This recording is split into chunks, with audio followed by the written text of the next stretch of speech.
Diesel. The very word is anathema to me. I've never been a big fan of diesel cars, and despite their popularity in the past 10 years or so, serious doubts have now been raised about just how environmentally friendly diesel really is. Put your foot down hard in any diesel car and plumes of smoke come out of the rear.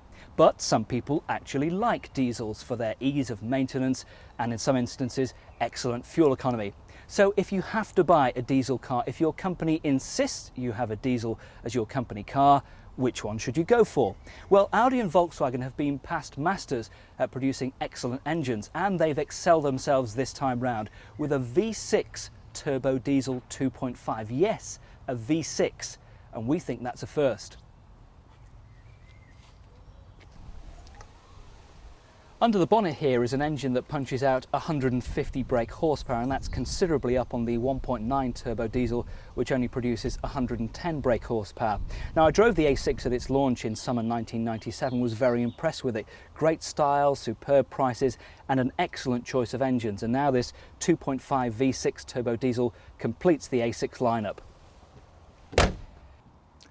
So could I actually ever be tempted to buy a diesel car? Well, if one car is going to do it, surely it has to be this one, a V6 diesel. Now immediately you sit in and turn the engine on, you get that familiar diesel clatter. There's no getting away from that. But some excellent sound deadening has helped to reduce the noise considerably. Now, rather interestingly, Audi have chosen to put a 6-speed gearbox into this car, and I've yet to discover under normal driving conditions why you actually need 6 gears. Performance though is very good. There's a slight lag at low revs, but once the turbo kicks in, it's a very responsive engine with plenty of oomph.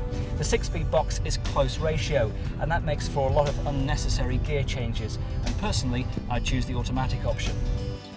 Handling is more set towards a Grand Tourer than a sports car, and as a motorway cruiser it eats up the miles with ease. There's plenty of space in the cabin and extremely comfortable seats. The whole design is pretty much perfect, with a few snazzy touches: an armrest, these cup holders and damped coat hooks. The new V6 TDi A6 comes in 2 spec levels, Standard and SE, but even standard cars get a very high level of equipment. Prices are £26,344 or £28,309 for the SE model.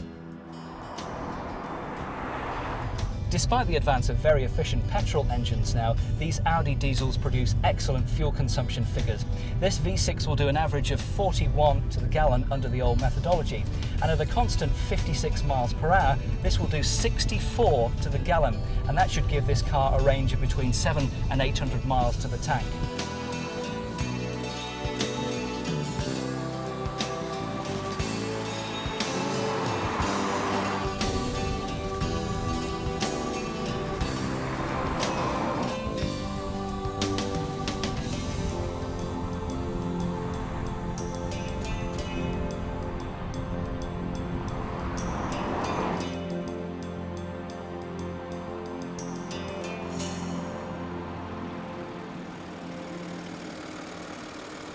Now, one great extra on this car is the acoustic parking system. What is an acoustic parking system, you ask? Well, by a series of sensors along the rear bumper, it determines how close you are to an obstacle behind you. Now, for instance, there's a car parked fairly close behind me. I'm going to reverse right up to the back of it. So I engage reverse, which beeps at me to tell me it's working, and gently start to reverse towards it. It will start to beep, there it goes. The faster it beeps, the closer you're getting to the car behind you, until you get one long beep, and that's as far as you go. So, would I buy this new A6 diesel? Well, if someone threatened me with serious physical violence if I didn't, then yes, absolutely.